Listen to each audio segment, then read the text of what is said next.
Hi, everybody, and thank you so much for joining us for our Little Italy of Los Angeles podcast. And I'm joined by a fascinating man right now, Alessandro Buscicchio. And you are a robotics engineer at NASA JPL, which is Jet Propulsion Laboratory. In other words, you're working on the Mars rover. Like, that's incredible to me. So thank you for joining us. Thank you for having me. I mean, when I talk to people like you, I just feel, I don't know, like I wish I studied more physics in school, because what you're doing and what you do over there at NASA JPL is astounding. I mean, you're getting us to other faraway places. Tell me a little bit about you growing up in Italy. Where'd you grow up? And was this sort of always a dream of yours to work in space, getting us to space? Absolutely. I'm actually originally from Taranto, which is a small town in South Italy, on the hill of the boot, Mhm. as I like to say. There, I actually studied electrical engineering in Bari, which is like the nearby university. But then I realized I wanted something a little bit more from my life. So I was always like fascinated about like robots and space exploration. That's why I decided to move to North Italy, actually in Torino, where I did my master in mechatronics. And mechatronics is kind of robotics because in order to understand robots, you need to know a little bit of everything, like mechanics, software, coding. And then uh, at for basically my last semester at this university, I applied for my master thesis at NASA Jet Propulsion Laboratory, and I got lucky in a way because they actually selected me for this opportunity. So I came to JPL in 2015. It was the summer of 2015 for what it was supposed to be just 6 months for my master thesis. And eventually that internship became a collaboration, and that collaboration ended up actually being a dream job. So kind of like a dream that becomes a reality. Wow. So tell me about what you did when you landed here and started working over at NASA JPL. What exactly were you doing? And then when they offered you a job after working on the thesis, like tell me what you were doing and what you do there now. Okay, so during my career in Italy, I became an expert of PCB, which means a printed circuit board. Just if you ever open your computer, you see the green board with all the circuits. That's what I learned how to do. So when I applied for my master thesis, I said, I really want to use this technology but apply to robots. And I actually want to build a robot where the whole robot is made of this technology. So I got lucky because back in the days there was actually a project which was starting up. Its name is Puffer, which is like pop-up flat folding explorer robot. So Puffer is like the fish which pops up. And so I joined this team as an expert, and I worked for now something like 1 year and a half on this amazing origami inspired robot. And the idea is to have these very tiny, small robots, so very light, very tiny, on board of a big spacecraft, like, for example, Perseverance. And so when the robot is going around and he sees a place that is dangerous for the robot itself, can drop now these very inexpensive robots, and these robots can explore places that are very hard for the big robot to explore. So I've been Wow. working on this for, again, 1 year and a half. I made several iterations of this amazing origami inspired robot. And then they actually hired me to work on the test campaign for Perseverance, the robot that just landed in last February. And so here, as a electrical engineer, design basically the test equipment that has allowed our engineers, the engineers of NASA and JPL, to actually test this robot. And in particular, I've been working on I think, in my opinion, one of the most important payloads of this robot, which is called SCS, the Sampling and Caching System, which is basically the subsystem in charge of collecting the samples from Mars. So one of the big challenge of the new rover is actually that it is not only doing science locally, it's actually collecting samples so that in the next 5 to 10 years, we could bring these samples back to Earth so that we can do, further investigation and know a little bit more about Mars. In other words, life on Mars, right? In other words, life on Mars. I mean, right now Mars is like super dry. Yeah, and, it looks like a dead body, but we know that probably like 3 billion years ago, Mars planet was actually very similar to our planet. He had water, he had a nice atmosphere, he had wind, and so basically he had all the elements that we know are required to have life. And so knowing more about Mars today can sure help us to figure out if there is actually life on Mars, if there is still life, if there was life, and most important, it will help us to understand even more about our planet, right? Because one day our planet will become like Mars. I mean, that's just the life of the universe, right? So the more we know about Mars, more we can do to prevent our planet to become, a dead planet. Why do you think that happened with Mars? I mean, is it just the life of the planet? I mean, and I know you're all, investigating, but still it's young, right? All of this research, but I know that scientists, are trying to understand. What's your best estimate, your best guess, your best calculation? Again, let's say this is my guess, so it doesn't represent like the idea of NASA or JPL, but my understanding is that the core of the planet has been getting colder and colder. So with the core of the planet getting colder, it means there is less magnetic field, and less magnetic field means less atmosphere. So that means the air just start escaping the planet. So the planet starts getting colder and colder, and that's why it's very hard now to see water on Mars. We only see a little bit of a crust, so like kind of ice layer on the northern and southern pole, just because, like for our planet, that's actually the coldest place on the planet. So over there is mostly ice, so that's why it's harder for this water to escape the planet. Have we been allowed to circle all of Mars and study all of it, or is it in concentrated areas? It is at least on the surface, it is mostly on concentrated area, which are like the north and the southern. I like to say that in the past, the first approach when NASA was basically approaching the red planet was to use orbiters. So usually when NASA is like studying a planet, the easiest thing to do is actually to send orbiters, which are like satellites that we send from Earth. They arrive to the planet and they start like orbiting. While they're orbiting the planet, they take a lot of pictures. They have like instruments that from above can start giving us like images, right? And then the scientists on Earth will kind of have all these images from the satellites. And the next step is, as you can imagine, is to get closer, right? So you have pictures from above from the satellites. And now you see, oh, I really see there a spot, which sounds very interesting. I need something to get closer, right? And that's where the robotics kicks in. So Wow. yeah, so basically right now, like Mars has both, right? Has a lot of orbiters, which are used to take pictures from above, and also to help the rovers to communicate with our planet. So the rover is like, we cannot directly talk with our planet, right? Because you can imagine sometimes Mars might be facing the wrong side. So it's not like the rover is actually facing the other side. And so Right. thanks to the satellites orbiting, we can actually collect all the information, the science from the rover, and send back it to Earth. So That's so fascinating. But you said you've been working on this for a year and a half? I mean, come on. I can barely build anything. Imagine a year and a half to work on this. well, It's sent to all the way to Mars. What were you saying? What? that 1 year and a half was only working on this tiny origami spider robot. Right. But then Mars 2020 itself, I think it's a project that has been going on for almost 10 years. Because, Still. there is like formulation phase and getting approval from NASA. Then you actually, get the billions of dollars that are needed to build this very expensive spacecraft. And then it's up to us, the engineers, to actually do the work and be sure that we deliver on time and we deliver to NASA what we promised.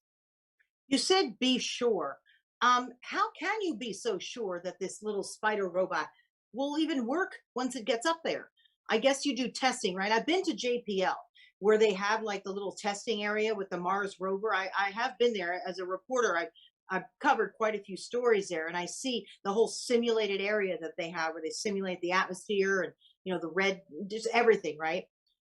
So I guess you do testing there, right, over at JPL. And Yes. then So from that, okay, you figure for the most part that it would work once it is on Mars, right? correct. So at the beginning, usually we have like models that help Yeah. us to make decisions. But then we actually need to prove that our decisions were correct. Hmm. So, and we're also talking about something that, what we do at JPL is not something that you can find on a book, right? So there is no recipe to build robots for another planet. So that means Hmm. that we are constantly uh, learning something as we go. So that's why testing at JPL is very, very, very important. Like in terms of time, it's probably the test campaign is the one that requires the biggest amount of resources, both in terms of money, but also in terms of people.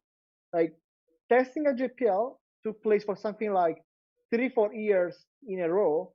And most of the time we were actually testing on 3 shifts.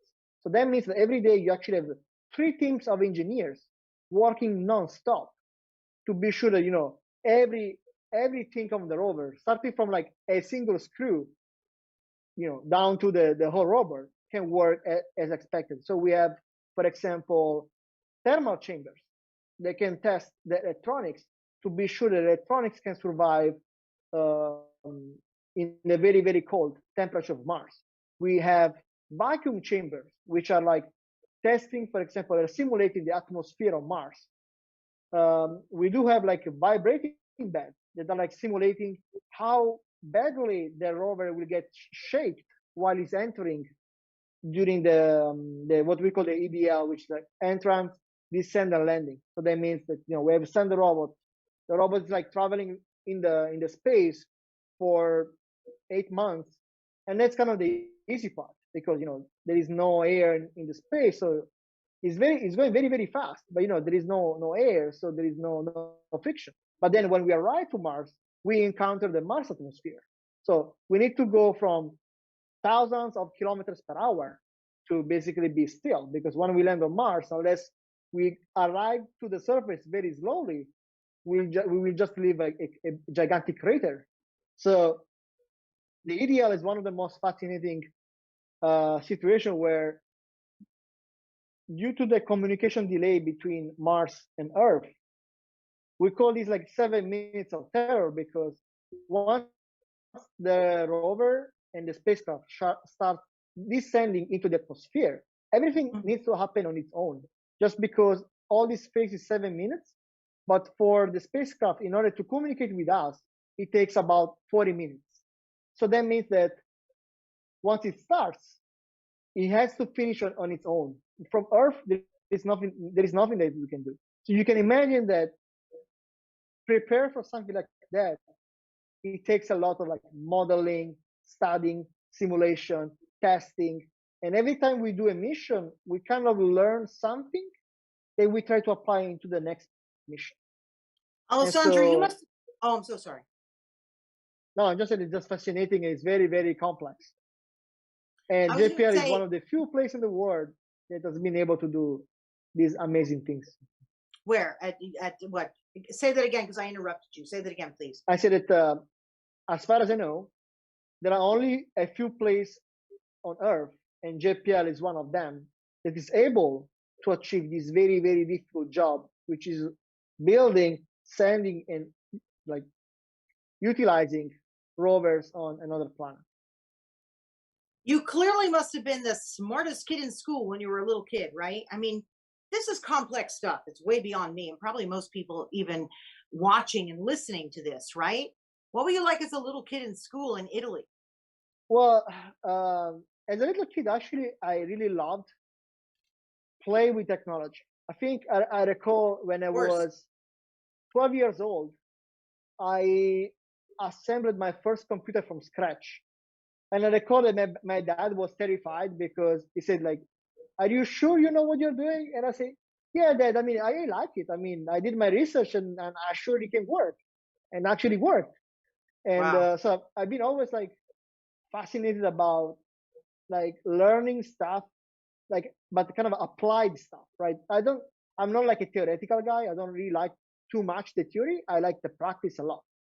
And Right. in places like JPL or even mechatronics in general, is a very good field of study because you need the theory to understand what you're doing, but then you need to do it, right? So I really love doing stuff that involves robots, electronics, software. So JPL was the right place for me to be in a way.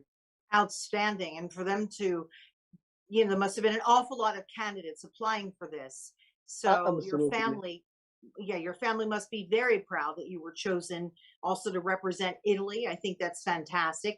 Now, coming over here, your wife, I also believe, is in the sciences, right? And she works at USC. Is that She correct? works at USC, yes, correct. She's a USC. neuroscience. Wow, man, and you have a baby, right? We just got a baby. Our Massimo is now 2 months old. He's the first American of the family. That's going to be a smart kid, right? I mean, I can't even imagine what he's going to do. He's going to take us like to Mars and beyond, probably, Exactly. I mean, with parents like he has. But when you first came here, right, it was some of the folks in our little Italy of Los Angeles who really sort of helped you feel comfortable here, right, in the US. Am I right about that? absolutely. So the Los Angeles area is actually a very vibrant Italian community. Yeah. We are spread a little bit everywhere. We are mostly, so like the bulk of the Italian community is mostly located toward the coast, which is nice because I remember like that often during the weekend I will actually drive to either like Santa Monica or the Bay Area to actually meet up with the Italian community. And California has the best weather that you can ever imagine, and we could have like barbecue and making connection. I actually remember that when my wife moved here a few years after that I moved, in a way, it was nice that, for example, some Italian here, I already knew my wife in Italy, like some Italian that was already working at the USC, he knew the work of my wife. So I remember that when she moved here, this person, for example, introduced my wife to USC. So in a way, thanks to the Italian community, and the networking of the Italian community, my wife had like an opportunity to Mhm. continue to work at USC. And so that's very important. Like when you have a community that can actually support you and help you to develop your own career, get help when you need it. And the Italian community has been always great here in Los Angeles. Yeah, I know that your family is still back in Italy. In fact, when you and I spoke, you had just dropped, I think, your in-laws Correct. off at the airport, right? So you don't really have family here, but it's almost like the folks from Little Italy in LA and all the Italians in LA have really been very welcoming, right? To make you feel like you've got a family. Very, very welcoming. Absolutely. And again, like there was a time where basically every weekend we were like going to it was actually Maria del Rey, where we had some Italian friend which was hosting a barbecue almost every weekend. Oh And there was wow. a nice gathering of Italians, and again, it's nice because you end up meeting up all these Italians that, like you, have made somehow history in the Los Angeles area, right? Because we're not just talking about tourists, we're actually talking about Italians, who work in finance, who work in engineering, who work in science, medicine. And when these meetings happen, it's actually amazing because now you have all these like brilliant Italian people like having fun together. It's very nice. Absolutely. So, what's next for you? What would you love to work on next and study next after you sort of accomplish what it is that you're doing over at JPL? Well, definitely now the next challenge would be working on the mission. Well, now we have two very amazing missions that are going on.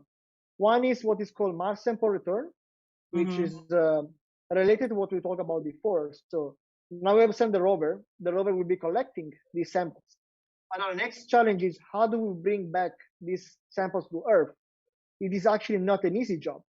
And I know it's a job that will take, again, another 5 to 10 years to be developed. So that's definitely something Yeah. that I'm looking forward to work on. And the other project that I really like is called Artemis, which is basically like human colonization of the moon and Mars itself. So in that case, it's nice because it's not just robots. We're actually now talking about people. And so Wow. with people, we now have new challenges because we need to provide water, air, oxygen, all the things that humans need to operate and work and function and live on another planet. So I'm looking forward to basically continue to work on these two big projects and these two big missions in the Oh, next 5 to 10 years. incredibly exciting. Would you go with your wife and Massimo? Would you go on a vacation like to the moon or wherever No, we were able to go? You would nope, not. nope, nope. Why? I leave this risk to other people. I'm safe Ah, on Earth. I do my best to design the best machine in the world, but there is still some risk, and I don't want to take the risk. no. We're only on this planet once, right? Or so we That's think. true. Um, Gosh, it's just been fascinating speaking with you. It really has. Anything else you'd like to say, especially to young people and young women out there who might want to be studying sciences and robotics and engineering and physics? How would you like to encourage them? It certainly is a fun field if you've got the mind for it. Absolutely. Well, again, if you're talking about places like JPL, JPL is hosting the brightest people in the universe. But we don't only have engineers, we have also scientists. And we also have artists. Like JPL is like collecting basically talent from very different fields, even architects. So you don't need to be like just an engineer to work, for example, at JPL. But in general, my suggestion to the new generation is um, cultivate your passion, right? Mm. If you like something, spend time on it. Like develop your passion. There are a lot of places like JPL where you can apply for an internship. That's a very good way to basically enter the company, not necessarily as an employee, but initially you can enter as a student, a postdoc, or as an affiliate, and that's also an opportunity for you to learn, right? So, like when I came here, we were 40 students. We were 40 Italian students. Only two of us were able to remain. So I was one of the luckiest guys. But Wow. even the other 38, which went back to Italy, they come back improved, right? Because being able to work at NASA in any extent is very important. Like you basically come out enriched. So again, to the young student, cultivate your passion, study hard, and don't be afraid of failing. So JPL, we have this model that I love. It's called Dare Mighty Things, which is the general, like is a model that kind of recaps the behavior that JPL is having, right? So again, we always do things that nobody has done before, right? So one approach could be, oh, I've never done it. I'm afraid. I'm not gonna do it, right? So same for me. When I first came here, I was super scared. I literally just went out of Italy a few times, and then I'm going to the other side of the world to California. So I was scared, right? But I dare, right? I dare to try to prove that I was good, to try to establish myself at JPL, and it worked out. So study, but also be brave. Be brave and believe in yourself. Yeah, I love that. There's such a great future out there, literally, for young people who are interested in this study. And wow, I just really appreciate you coming on. It's just been fascinating talking to you. I mean, I've spoken to scientists such as yourselves, and you're just sort of in a whole different atmosphere, really, the way you think. And it's just amazing to me. So thank you for, teaching us even just a little bit about what you do, Alessandro Buscicchio, right? Did I say that properly? Very good. Yes. Thank you. Thank you so much. It's been a pleasure and an honor to talk to you. Robotics engineer at NASA JPL. Thank you very much for all the work that you do. for the future, right? Because all we're going to for the learn from future. the work you're doing, getting these spider robots to Mars to collect samples and then finding a way to get them back so that we can study them. It's fascinating. So thank you very, very much. I appreciate it. And thank all of you for joining us today for Little Italy of Los Angeles. I'm your host, Deborah Zara Kobylt. Bye-bye. See you next time. I love Thank you our so much latest for having me. collaboration, Faherty. I'm so obsessed with their products that over the weekend I purchased everything from hats, shorts, sundresses, and even a few shirts for my husband at their Malibu store close to where I live. At Faherty, summer is in their DNA, and everything from their blankets to shorts and tees are beautifully woven organic materials, and that's everything to me. Faherty is about family, and I was so excited to learn that the family who actually started Faherty were from Spring Lake, New Jersey, where I spent so many summers as a kid. And they care about what I care about: simple, top quality clothes for every day, for travel, casual evenings, just the way we live in our family. So please shop FahertyBrand.com and make sure to put in the code DEB20 for your special discount. And happy summer!